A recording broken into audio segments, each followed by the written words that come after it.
expectation of us being transparent with each other consistent. Right. Yeah. I mean, I've sent our artists home, like, Yeah. like this is not your day. Come back. Yeah, totally. Even though it's a bummer for both of us, because they've scheduled time, I've scheduled time. You've scheduled time. Yeah, but sometimes you just need to do that. Like that's the job, right? Totally. Yeah.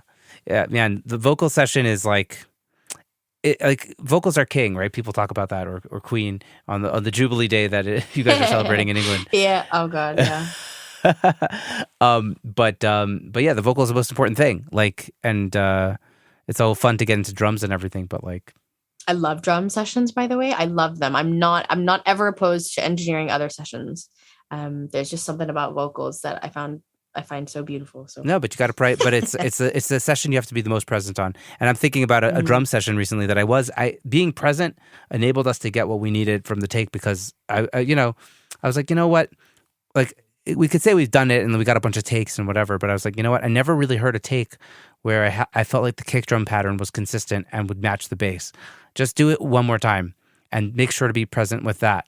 And then the drummer did one last take of that drum pattern and it worked. And then everything was cool for the song. And like if I had to go back and edit it or do a mishmash, it just wouldn't have been the same feel. Yeah. Oh, that's great. So like so important. Yeah, like the present thing. Yeah. So speaking of presence, as we kind of draw the interview towards the end of the interview, I always like to ask people about creative energies, and routines, habits.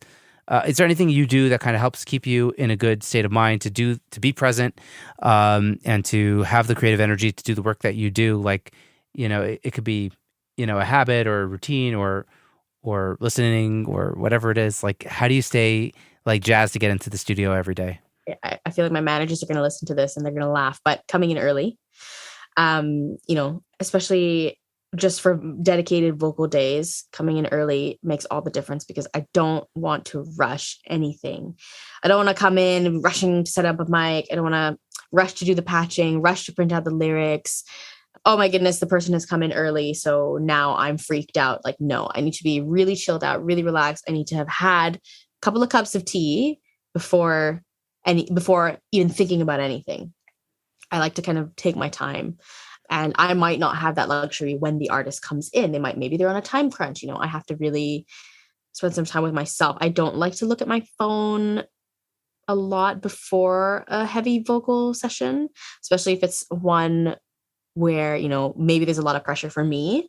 I just really want to zone out, basically. Zone out of the rest of the world and zone into the vocal world. Also, like, when I'm commuting on my way into the studio, if I know I'm working with a specific artist that day and I've heard the track beforehand, I like to listen to a lot of that music that's similar to it leading up to the day. And I find myself listening to the same music after for a few days because I'm really into it. And that keeps me on the high of, okay, I get to go home and edit these vocals. And I've been listening to Shania Twain for a few days. So this is great. Let's get into it. I also go and I watch like YouTube live performances of artists that are similar to the artists that I'm working with. And I don't know why that's a thing, actually. That's but cool. I do that.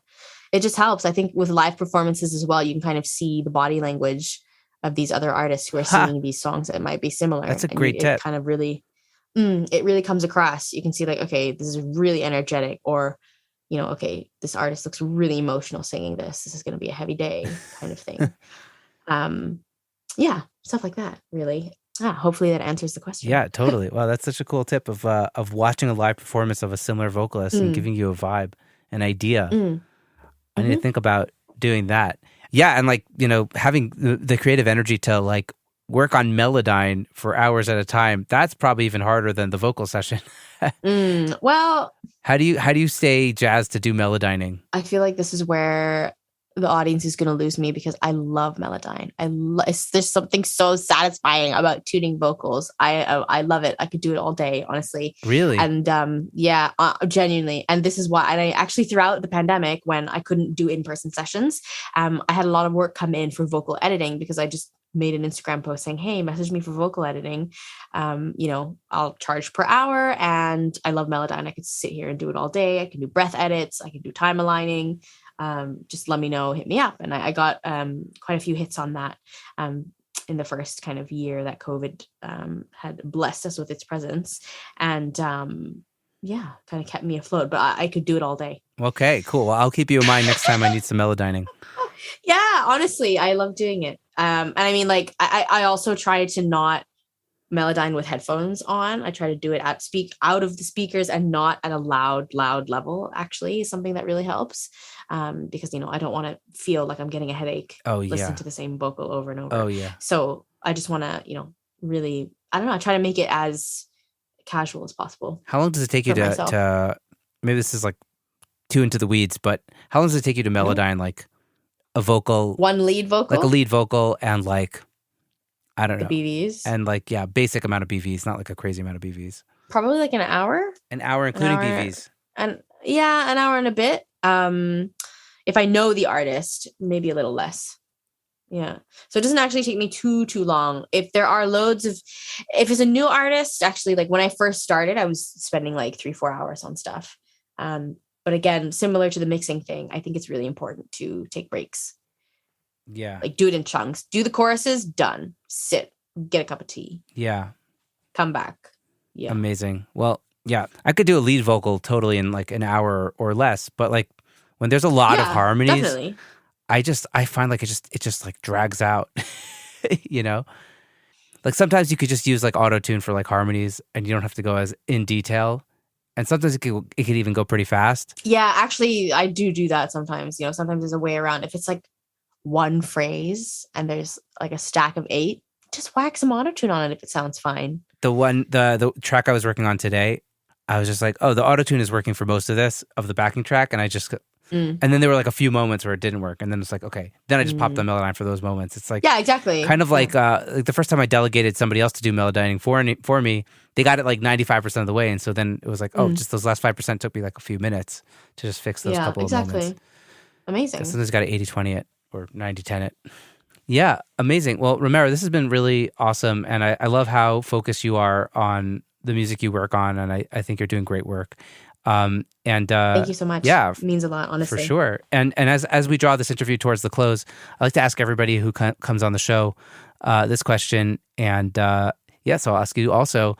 And I'm sort of on a rebrand of this. Maybe I might be rebranding this question, but I'll ask it kind of both ways. You can answer it however you want.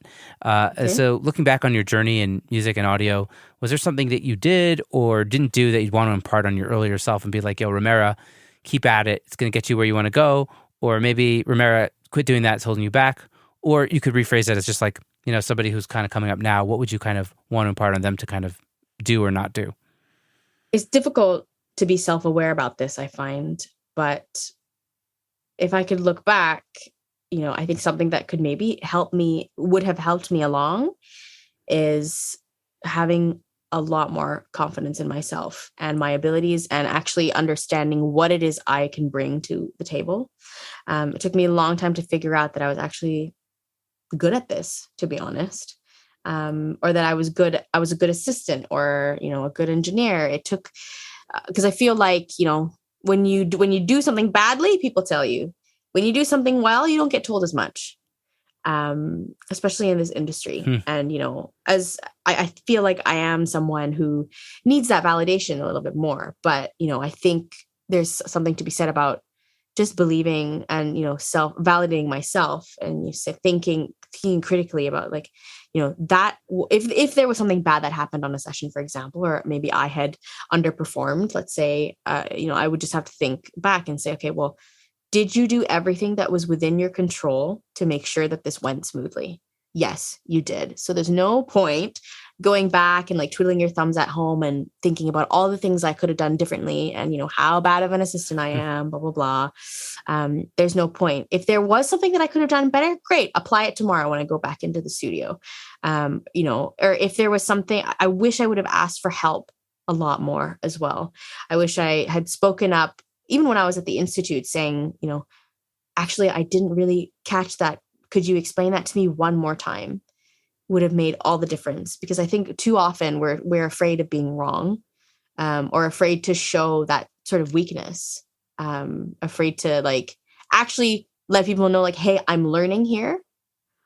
I think especially in an industry where everything is so competitive all the time, there's a lot of that. I want to call it toxic energy, where, it's like, I have to compete with you. I have to act like I know everything all the time so that more people might want to work with me. I don't think that's the case. I think that now I definitely know that I learn something every time I come out of a session. Of course. Yeah. And, I will only get better with time. And that's really important to understand as anyone in any occupation, I think. But it's very easy when you work in the industry that you're really deeply passionate about to put a lot of pressure on yourself. So I wish I just I would probably tell my younger self to have a little bit more confidence and be able to think critically about your work, and like go back and think like, I actually did really well at these things, instead of maybe like self-criticizing too much. Yeah, I mean, you said a lot of things in that. I feel like a lot of things I resonated with also. Okay. No, it's maybe we have like similar psychologies of like being hard on ourselves, being a perfectionist, thinking about where you screwed up as opposed to what you did right, focusing on the negative things, and also just that timidness of like not being ready to say like, no, this is what I do. Like, 100%. And, I still get that sometimes. Like, I think the other day, one of the bigger vocal producers that I look up to, he introduced me to someone else. Oh, this is Ramera. Like, she's a vocal producer as well. And like, I have been doing this for like 5 years, which maybe to some people it's not that long, but as I've said, I'm always learning. But even when he introduced me as a vocal producer, I was like, oh, well, but because I'm shy to admit to somebody that I have looked up to that I do the same thing as them, but that shouldn't be the case. We should all be kind of, and that's all in my own mind. I mean, that's all on me, but there's some, I have to there's a lot of unlearning that has to be done sometimes. Yeah. It's true. I when I was, my journey has been, I've been doing audio for like 12 years, but at the same time I was pursuing, like a wedding band gig and doing other, bass playing gigs and stuff throughout. So I've been like only like hardcore, just trying to make the studio be the thing that does everything for me for maybe 6 years or something. And kind of when I was making that transition from like, being a audio engineer, but also like, wedding band bass player into, in the studio stuff, I'd be like, yeah, I guess I'm like sort of a producer, or I'm sort of like, I would say I'm sort of doing this. And like, someone's like, no, like, I think my friend said, if this is what you're trying to do, then you have to say this is what you're doing, like. Yes, of course. And like, how are people supposed to know otherwise? Yeah, you have to, if you don't convince yourself, how are you going to convince other people that this is, hey, this is what I'm doing, and that's okay. Yeah. I think one of the former guests of the show, Andrew Mari, who's an incredible mixer, I have everybody fill out a survey after they come on the show. And he said, yeah, it was so great to just chat casually, peer to peer. And like, when I read that, I hope Andrew Mari is okay with me saying this. When Andrew wrote that, and I read like peer to peer, it's like, I'm a peer of Andrew Mari. That's absurd. Like he mixed Lizzo, like that's crazy. That's crazy. But it's like, okay, like I'm just another person doing this. You know what I mean? So like, and like there's less ego than other people have less ego than you think they have. Yes, exactly. And for the most part, sometimes not always. Yeah, for the most part, yeah, not always. But I mean, you can weed those out quite quickly. Yes, absolutely. Yeah. Well, definitely. Totally. Well, we got to just keep at it, and definitely don't stop. Always believe in yourself. All that stereotypical good stuff, like, believe it and you can do it. Yeah. Work hard and you'll get there, kind of stuff. Amazing. I do believe it. I do believe that though. Yeah. Well, I think you're definitely on the journey, and you're on the good path, so to speak, and the work speaks for itself, and people should go check you out, and Thank you so much. Thank you. Yeah. Wait, do you do any random question, but do you do any vocal production over Zoom, audio movers with like other producers? Yeah, actually. Yes, I have. There have been a couple of situations where like the artist has had to record from home, but they might not be really familiar with like, in their scenario, it would be Logic. And they have a pretty decent mic at home, but we'd have to hop on a call and talk about how to do it. I worked with this lovely artist named Sydney Alton. She's amazing. She's based in LA. And we were working remotely, but she had me on Zoom and Audio Movers, and I was kind of coaching her and listening to her